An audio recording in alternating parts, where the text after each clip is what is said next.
What's up, guys? Welcome back to the channel. Here we are with another reaction. In this one, we have India defies the world to stand with Israel. Here's why. I know that Israel and Palestine are having a big conflict that is spread throughout the world. Israel versus Palestine, and you got people supporting both nations and people condemning both nations. I do not know enough to support or condemn either one. So here I am to listen to this video.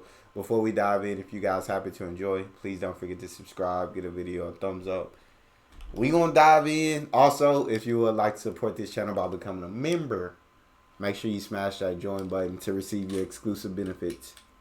Under Prime Minister Modi and Netanyahu's leadership, India has shown it is willing to stand shoulder to shoulder with its friend Israel against 159 other nations of the world. New Delhi has refused to sign a letter backed by 104 nations plus the 55-member African Union condemning the declaration of UN Chief Secretary Antonio Guterres as a persona non grata by Israel. This is yet another instance of New Delhi showcasing unwavering support for Israel, as the nation dared to ban UN Chief Antonio Guterres from entering Israel territory. Even accused Guterres of siding with Iran and Gaza-based Hamas, the terror group which carried out the horrific October 7th massacre, killing over 1,000 civilians in Israel last year. Ministry of External Affairs Secretary Randhir Jaiswal said, quote, Mr. Antonio Guterres is the UN Secretary General. He's the United Nations Secretary General for us. What somebody else says about it, what the third person says, is not our area of outlook or a matter to comment on, unquote. The bold stand taken by India displays the strong India-Israel partnership and friendship driven by camaraderie between Modi and Netanyahu. However, it caused a stir back home, with opposition Congress leaders slamming the Modi government for not condemning the Jewish state. In 2017, Prime Minister Modi became the very first Indian Prime Minister to visit Israel since the two countries established diplomatic ties in 1992. Since then, New Delhi's ties and friendship with Tel Aviv has grown stronger than ever before. But I think it doesn't surprise me that like India stands with Israel. I think because kind of what he said earlier, the strong ties in the relationship and the alliance and the partnership between India and Israel has been like solid for so long. These two countries have been there for each other time after time. So India standing beside Israel again doesn't surprise me in the slightest. But why has Israel banned the UN Chief Guterres? Israeli Foreign Minister has justified his country's decision, saying the United Nations failed to, quote, unequivocally condemn Iran's missile attack. CADS also called out the UN chief for not denouncing atrocities committed by Hamas when it infiltrated and massacred over 1,000 people, mostly Israeli civilians, on October 7th last year, and recorded the heinous crimes from propaganda. Israel has instead accused the UN of supporting, quote, terrorists, rapists, and murderers from Hamas, Hezbollah, and Houthis, and now Iran, the mothership of global terror, unquote. Meanwhile, Jerusalem Post says the ban on Guterres is part of a broader Israeli pushback against the UN, which it alleges is driven by an Arab and Islamic anti-Israel bloc. Israel also claims agencies like the UNRWA or the United Nations Relief and Works agencies affiliated with Hamas. In a war of words, the Secretary General's spokesperson immediately hit out at the Israeli Foreign Minister. So Israel just said, hey, the UN chief is not allowed in Israel. Like, we're banning him from coming to Israel. And people are wanting the Modi government to condemn Israel for banning the UN chief for not being allowed in Israel. Is that the situation going on? Because it's like India has strong ties with Israel. So why break those ties, I guess, for something that really doesn't have a whole lot to do with them, is the question that I'm wondering.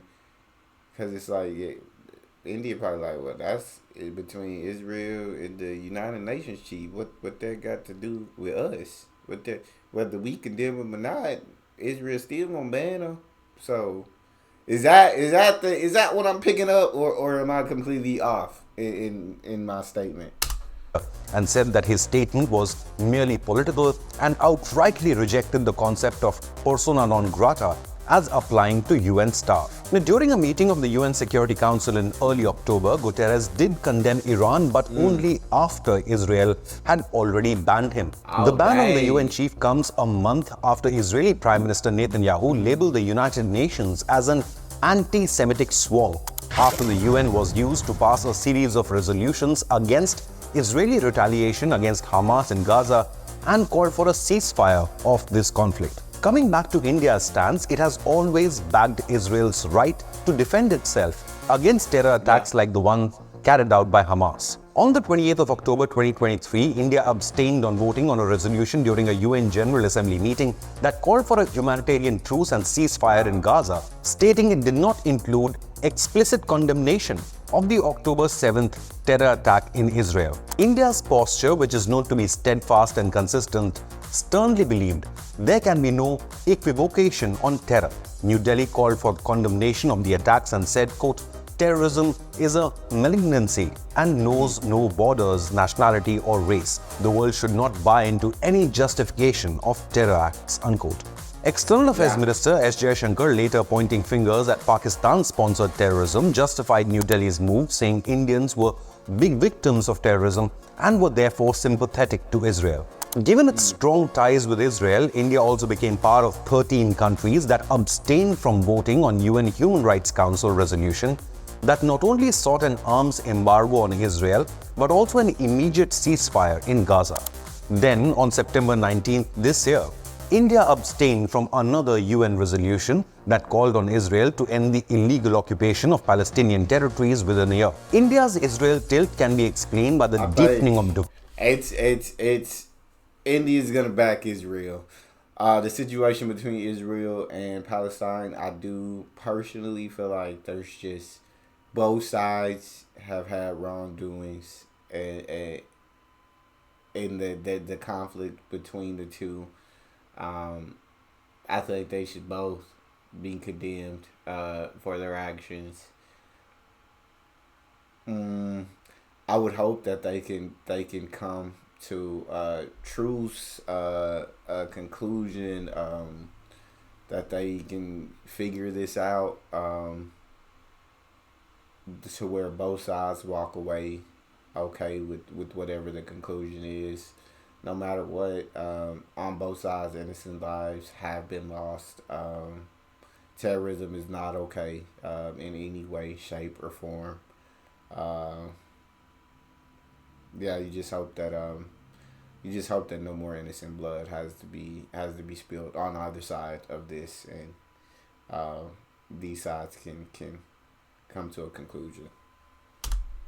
Diplomatic and defense ties. Accounting for 37% of Israel's total arms exports, India has become the largest foreign buyer of Israeli weapons and military equipment. Israel, along with the United States and the UAE, are also part of what diplomatic circles name the West Asian Quad, or the I2U2. While Israel firmly stood as India's brother-in-arms during the 2008 Mumbai terror attacks carried out by Pakistani terrorists. According to data from the CIPRI Arms Transfer Database compiled by the Observer Research Foundation, India's purchase of weapons from Israel have risen steeply.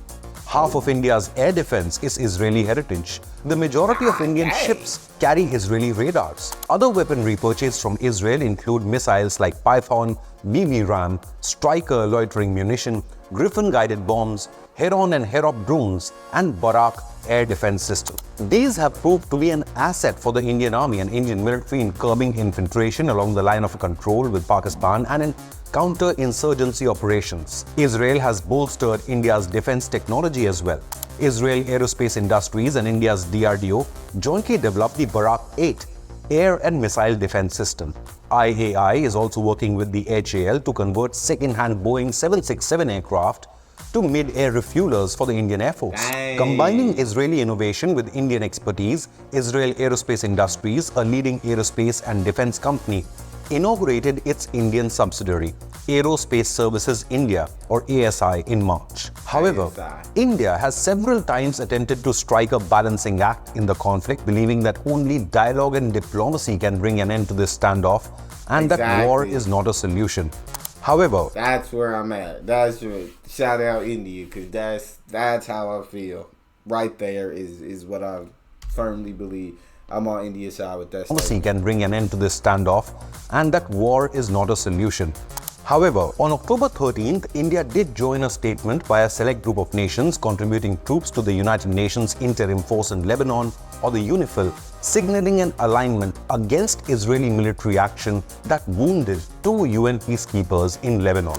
India, being one of the first nations in 1988 to recognize the state of Palestine, has repeatedly pushed for the need for a two-state solution, keeping in mind sympathy for Palestinian civilians. However, New Delhi has none of that sympathy for the Hamas terror group or its backers in this fight. In May this year, I agree with that. I'm in complete agreement of, yes, right, you have sympathy for those Palestinian civilians, and that's why, like, they're saying war is not the solution. There has to be a two-state solution. Diplomacy has to figure this out. But no sympathy for Hamas. 100% agree. Terrorists. Hamas is a terrorist group, and so yeah, they to come in and kill 1,000 civilians is absolutely unacceptable. It's absolutely unacceptable. So yes. India again backed a two-state solution for Palestine and endorsed the state's full membership in the United Nations. Ambassador Ruchira Kamboj, then India's permanent representative to the United Nations, stated, quote, "India is committed to supporting a two-state solution where the Palestinian people are able to live freely in an independent country within secure borders with due regard to the security needs of Israel." I agree with this. However, India's recent stand backing Israel against 159 other nations shows New Delhi will never abandon its friend in need and will always take a stand against terrorism in all its forms. Do you believe Modi government is right in backing Israel? Leave a comment with your opinion and subscribe to InConnect News for more updates on defense and geopolitics. If you ask me, it sounds like India has taken the right stance in a two-state solution where Palestine can have its own borders and its people can live freely, but also with due regards to security for Israel. So it sounds like they're in support of both of these countries diplomatically figuring out a solution that works for both of them, which I agree with as well. Y'all let me know how y'all feel in the comment section. If you guys happen to enjoy, please don't forget to subscribe, give the video a thumbs up, check out the next one. I'll see you guys next time.